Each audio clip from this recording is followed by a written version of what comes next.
Good morning, Danny. It's January 28th, and my hair is different, yes, because I liked it more uppy-dewy than down and sad all the time. I have a lot of suggestions for you and your goals, but first, I have a photo that I need all of the internet to see. I need to see it one more time. I love this photo of you. As I was going through pictures of last time the Seahawks were in the Super Bowl, I found this gem, and a glorious gem it is. I like that you're going to trim down the fat of your life in a sense. One of my new goals for this year was to make sure I reallocate all my free time to achieve my goals. That was like a sentence of goalception.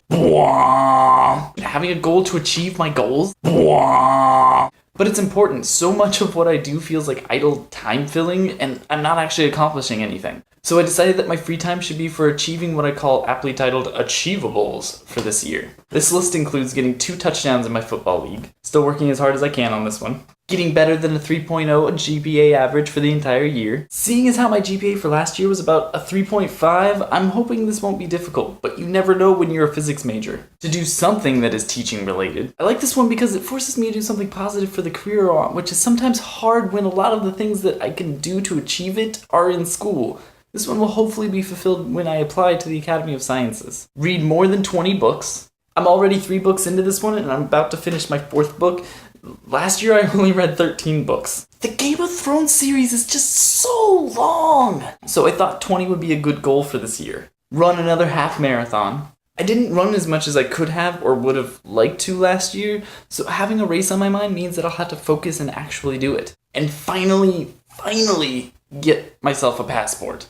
I swear, this year, I'm gonna get this one done. I think it's good to remind yourself during downtimes that you could be doing something to achieve a goal, and your goals don't always have to be work. For example, reading a book should never feel like work. The story should just pull you in and make you feel like you want to be a part of the world that it portrays. And if you're reading nonfiction, it should do the same thing as fiction stories, but instead of being fantastical, it should be in an intellectually challenging way. So you said that you won't be watching TV, and I approve of this because TV can be such a time suck. I mean, who hasn't had an 18-hour binge session on Star Trek The Next Generation?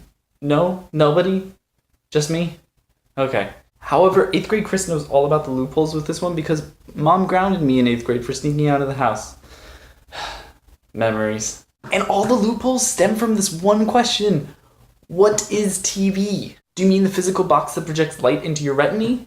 Or do you mean things shown in an episodic way? And now that it's 2014, do computers count as TVs? Does Netflix? Does Hulu? Does YouTube? The more you narrow down what you mean by not watching TV, I think the better. I don't know if I agree with your decision to cut down on social media. I think social media can be a very productive and positive medium in which we share ideas. But if you mean using social media how a lot of people do, essentially as a way to inflate their ego, rather than share ideas with each other, then I wholeheartedly agree with you. People see social media as a different way to connect with people, but I actually see it as the exact same way I interact with people face to face. If I share a photo, it's because I want to have some kind of impact on someone in some way or to inspire them. I barely ever take photos to begin with because I would much rather experience the thing that I'm currently experiencing rather than through a filter of a lens. The things that I'm usually sharing I find interesting or stimulating in some way, and that includes these videos. I post them to Facebook if I think I say something of value that someone might find inspiring.